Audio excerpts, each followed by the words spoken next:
Hello friends, welcome to gate circle. आज हम लोग बहुत इंपॉर्टेंट चीज के बारे में डिस्कस करेंगे, मिशन शक्ति। आज हर जगह ये न्यूज में है कि इंडिया जो है आज विश्व में चौथा ऐसा देश बन गया है जिसके पास किसी भी सैटेलाइट को मार कर गिराने की क्षमता है। तो ये क्या है मिशन शक्ति, इस सबको हम आज इस वीडियो में पूरे डिटेल से समझेंगे। तो इससे पहले मैं अपने वीडियो को कंटिन्यू करूं, मैं आप लोगों से कहना चाहता हूं कि जिन लोगों ने अभी अब तक मेरे चैनल को सब्सक्राइब नहीं किया है तो please don't forget to subscribe my channel, और जब आप मेरे चैनल को सब्सक्राइब करिए तो इस बेल आइकन को दबाना मत भूलिएगा। ओके, तो चलिए स्टार्ट करते हैं। तो आज भारत ने एक बहुत बड़ा अचीवमेंट प्राप्त किया है।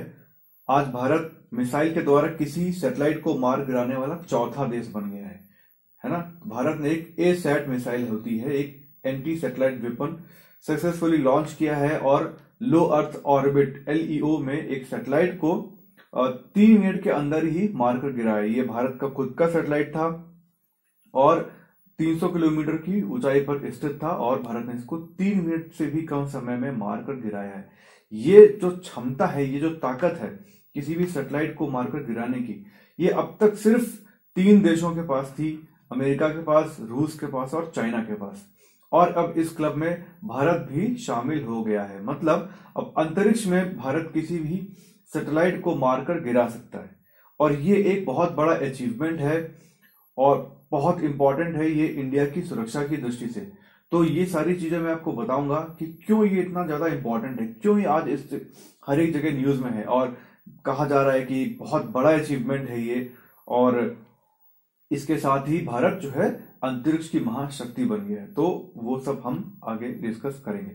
तो अब ये देखिए कि ये जो मिसाइल थी ए-सैट, ये DRDO के द्वारा बनाई गई है और DRDO ने इस पूरे मिशन को अंजाम दिया है। कंप्लीटली इंडिजिनाइज है, इसमें बाहर के किसी भी देश से कोई भी सहायता नहीं ली गई है। ओके, तो अब देखिए जो हमारा देश है वो जल, थल, वायु के साथ ही साथ अंतरिक्ष में भी सुपर पावर बन गया है। अब देखो अंतरिक्ष मतलब क्या, अभी कोई स्पेस में तो लड़ाई होती नहीं है, पर होता क्या है कि जैसे हमारे तमाम सारे सैटेलाइट हैं जो स्पेस में है और हमें तमाम सारी कम्युनिकेशन की, संचार की, GPS वगैरह हमें प्रोवाइड कराते हैं। ठीक है, आज हम पूरी तरीके से सैटेलाइट पर बेस्ड है। आज हमारा सब कुछ इंटरनेट से लेके, टेलीफोन से लेके सारी जो व्यवस्थाएं हैं साटेलाइट पर बेस्ड हैं।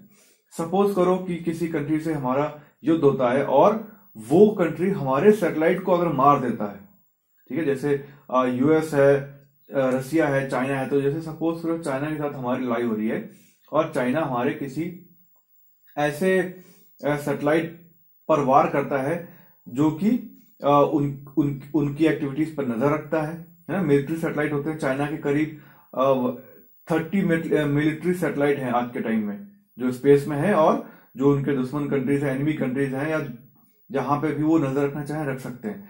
तो अगर ऐसा कोई हमारा सैटेलाइट है और चाइना उस पर अटैक करता है, उसको गिरा देता है, तो हमें उससे बहुत नुकसान होगा। बाकी चाइना हमारी जो कम्युनिकेशन जो सैटेलाइट है, संचार जो सैटेलाइट है, उनपे संचार उपग्रह पर अटैक करके उनको पूरा एक ब्लैकआउट कर सकता है पूरे देश के अंदर। तो ये एक बहुत गंभीर समस्या हो सकती है। पर अब अगर हमारे पास ऐसी क्षमता है तो कोई भी हमारे ऊपर हमारे सैटेलाइट को मारकर गिराने की कोशिश नहीं करेगा। तो एक तरीके से ये हमारी सुरक्षा के लिए बहुत इंपॉर्टेंट है। भारत ने क्लियरली बोला है कि हमने किसी भी देश के सैटेलाइट को गिराने के लिए ये तकनीकी विकसित नहीं करी है, ये मेरी खुद की सुरक्षा के लिए, हमारी खुद की सुरक्षा के लिए है।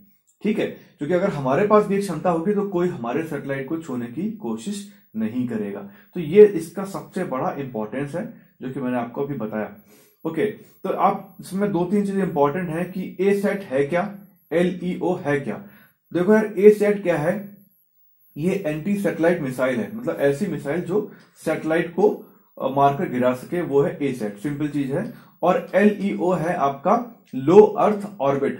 ठीक है, लो अर्थ ऑर्बिट मतलब कि देखो यार, सैटेलाइट जब छोड़े जाते हैं तो वो चक्कर लगाते हैं, तो उनके कुछ ऑर्बिट्स होते हैं। तो ऐसे ऑर्बिट जिनकी हाइट 200 किलोमीटर से 2000 किलोमीटर तक है, वो आपके लो अर्थ ऑर्बिट कहलाते हैं। तो बहुत सारे जो कम्युनिकेशन सैटेलाइट हैं, संचार उपग्रह हैं, वो ज्यादातर आपके LEO में ही स्टेब्लिश किए जाते हैं। तो ये चीजें हैं।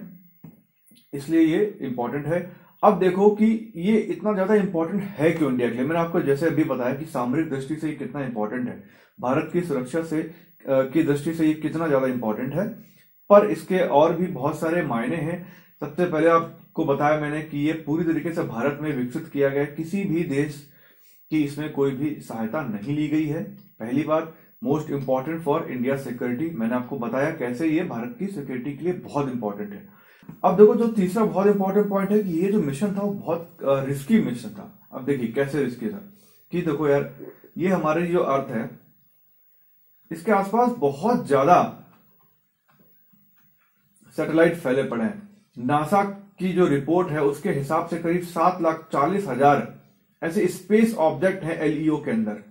जो हमारी लो अर्थ ऑर्बिट है उसमें करीब 7,40,000 स्पेस ऑब्जेक्ट हैं। कुछ सैटेलाइट हैं, कुछ जो उनका कचरा है ना, कुछ तमाम सारी डेब्रीज है, तो उन्होंने पूरा ऐसे बना कर रखा जाल यहाँ पे। तो जब आप सपोज करो कि आप इस यहाँ पर आपका सैटेलाइट है और जिस सैटेलाइट को इंडिया ने गिराया वो इंडिया का ही सैटेलाइट है और उसकी जो गति थी वो करीब 27,000 किलोमीटर पर आवर ये स्पीड थी। आप देखो 27,000 किलोमीटर की स्पीड थी और आप इस स्पीड से चलते हुए किसी ऑब्जेक्ट को 300 किलोमीटर की हाइट पर हिट कर रहे हैं, ठीक है, और उसको छोड़ा कहां से जा रहा है, अर्थ से, और अर्थ खुद भी रोटेट कर रही है, ये भी घूम रही है। तो यहां पर देखो कि एक तो टारगेट बड़ा टफ है। अब सेकंड चीज, यहां पर इतने सारे ऑब्जेक्ट हैं इन बिटवीन, पता लगा आप किसी दूसरी चीज को हिट कर दिए, आप किसी दूसरे देश के सैटेलाइट को हिट कर सकते हैं। अगर आपका 1-2 इंच 2-3-4 इंच का भी मार्जिन होता है तो आप हो सकता है अपने टारगेट को मिस करके किसी दूसरे सैटेलाइट को हिट कर दें और फिर बहुत कंडीशन बहुत ज्यादा खराब हो जाए। आप सपोज किसी दूसरे कंट्री का कोई बहुत इंपॉर्टेंट सैटेलाइट है, कम्युनिकेशन सैटेलाइट है, आप उसको हिट कर दिए तो कितनी बड़ी गंभीर सिचुएशन क्रिएट हो सकती है। तो ये जो डिसीजन लिया सरकार ने और अपना भरोसा दिखाया डीआरडीओ के ऊपर कि नहीं आप जाइए, आप इसको करिए, क्योंकि अगर ऐसी कोई कंडीशन होती है और हम किसी दूसरे देश के सैटेलाइट को मार के गिरा देते हैं तो आप सोचो फिर उसके जो भी रिएक्शंस होंगे वो किसको झेलने पड़ेंगे, गवर्नमेंट को झेलने पड़ेंगे ना, मोदी सरकार को झेलने पड़ेंगे, है कि नहीं। तो इसलिए ये जो मिशन था बहुत ज्यादा खतरनाक था और इसको करने की जो इच्छा शक्ति दिखाई है उसके लिए गवर्नमेंट को 100% मार्क दिए जाएंगे और उन्होंने जो डीआरडीओ को भरोसा दिखाया उसके लिए तो काबिल तारीफ है। तो इसका जो श्रेय ले रहे हैं मोदी जी, उनको बिल्कुल बनता है लेना और उसके वो हकदार हैं। तमाम सारी जो पॉलिटिकल पार्टीज है, चूंकि इस समय जो ये चूंकि इलेक्शन होने वाले हैं तो इसको इतना राजनीतिकरण किया जा रहा है इस मिशन का कि इसकी जो रिस्पॉन्सिबिलिटी है इसका जो पूरा श्रेय है वो मोदी कैसे ले सकते हैं। ये जो उन्होंने अपना स्टेटमेंट दिया था ये उनको नहीं देना चाहिए था, ये डीआरडीओ के हेड को देना चाहिए था, उन्होंने किया, गवर्नमेंट ने क्या किया। तो ऐसा नहीं है, इसमें गवर्नमेंट का बहुत बड़ा रोल है। एंड सेकंड चीज ये है कि ग्लोबल रिएक्शन। अब देखो जो डीआरडीओ के हेड है इन्होंने बोला है कि ये तकनीकी हमारे पास 2007 से ही थी पर हम कर नहीं पाए। कर इसलिए नहीं पाए क्योंकि उस समय जो इंडिया की जो ग्लोबल कंडीशन थी, डिप्लोमेसी तो उस लेवल की नहीं थी। कि याद हो क्या हुआ था 2007 में चाइना ने भी जो है ऐसा टेस्ट किया था, सक्सेसफुली टेस्ट किया था। तो चाइना को बहुत ज्यादा रिएक्शन झेलने पड़े थे वेस्ट कंट्रीज के द्वारा, है ना। तो उस समय अगर इंडिया ऐसा कुछ करता तो इंडिया के ऊपर भी तमाम सारे सैंक्शन लगाए जा सकते थे, उनको भी काफी सारे आंसर देने पड़ते। तो अभी क्या हुआ है, इंडिया ने ऐसा टेस्ट किया है और आप देख रहे हैं किसी भी कंट्री ने कोई भी स्टेटमेंट नहीं दी है इंडिया के अगेंस्ट, किसी ने कुछ नहीं बोला है सिवाय पाकिस्तान के। पाकिस्तान को तो वैसे भी डरने की जरूरत नहीं है, उनके तो सैटेलाइट ही नहीं है, खैर तो उन्हें कोई टेंशन की बात नहीं है। उसे मजाक कर रहा हूँ, कुछ 2-4 सैटेलाइट हैं जिन्होंने छोड़ रखे हैं, वो चाइना का यूज करते हैं, उनके पास खुद की कोई स्पेस एजेंसी तो है नहीं, तो चाइना ही उनके सैटेलाइट को स्पेस में लेकर जाता है।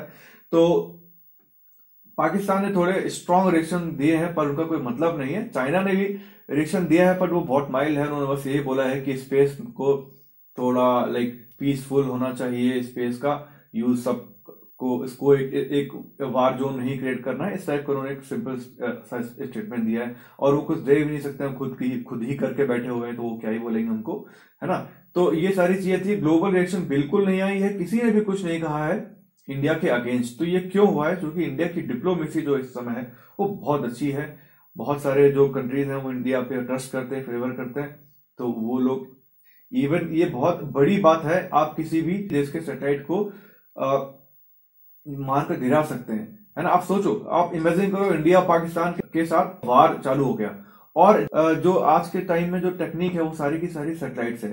तो जब युद्ध होता है तो जो युद्ध की भी तमाम सारी जो प्रणालियां हैं उनका भी संबंध किससे है? सैटेलाइट से। और इंडिया अगर ऐसे ही इनके जो पाकिस्तान के सैटेलाइट हैं इसको अगर मार के गिरा देती है तो एक झटके में ही पाकिस्तान वार हार जाता है, वो लड़ने की कंडीशन में ही नहीं रहता।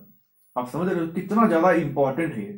तो इसलिए ये बहुत बड़ी जीत है भारत की, और इसके बावजूद किसी भी कंट्री ने इसमें कोई प्रतिक्रिया नहीं दी है। ये इंडिया की बहुत बड़ी जीत है। तो इसलिए ये बहुत बड़ा इवेंट था और इसके लिए गवर्नमेंट को 100 मार्क्स देने चाहिए, डीआरडीओ को बहुत ज्यादा बधाई देनी चाहिए। आई होप आप इस मिशन के बारे में सब कुछ समझ चुके हैं, और हाँ, एग्जाम में भी आपको बहुत सारे क्वेश्चंस मिल सकते हैं इस टॉपिक से। तो आप रेडी रहिए, आपसे एक क्वेश्चन पूछा ही जाएगा कि जो 3-4 कंट्रीज हैं इनमें से कौन कौन है, कौन कौन नहीं है जिनके पास ये तकनीकी है, ये जरूर पूछा जा सकता है। और जो यूपीपीएससी के जैसे एग्जाम्स होते हैं तो उनमें डेट पूछी जाती है, किस तारीख को ऐसा किया है। तो याद रखिएगा 27 मार्च को ये टेस्ट हुआ था, 27 मार्च 2019, ठीक है। और किसने बनाई थी ये मिसाइल? तो डीआरडीओ के द्वारा इस मिशन को किया गया है। ए-सैट मिसाइल क्या है ये पूछा जा सकता है, ठीक है। और जिस सैटेलाइट को मार कर गिराया है उसका भी नाम पूछा जा सकता है, वो था माइक्रोसैट आर, माइक्रोसैट आर और माइक्रोसैट टीडी। ये दोनों इन दोनों में से कोई एक है, इसका नाम अभी क्लियर नहीं है, इनमें से कोई एक नाम है। और ये अपना कार्यकाल पूरा कर चुके थे, इनका कोई यूज नहीं था, तो इसको जो है इंडिया ने शॉट डाउन कर दिया है। ये एक बहुत बड़ा अचीवमेंट था। तो चलिए फिर मिलते हैं नेक्स्ट वीडियो में, और आई होप आपको वीडियो अच्छा लगा होगा, आपके डाउट्स पूरे क्लियर हो गए होंगे इसमें। So thanks for watching, please like, comment and share, and don't forget to subscribe gate circle.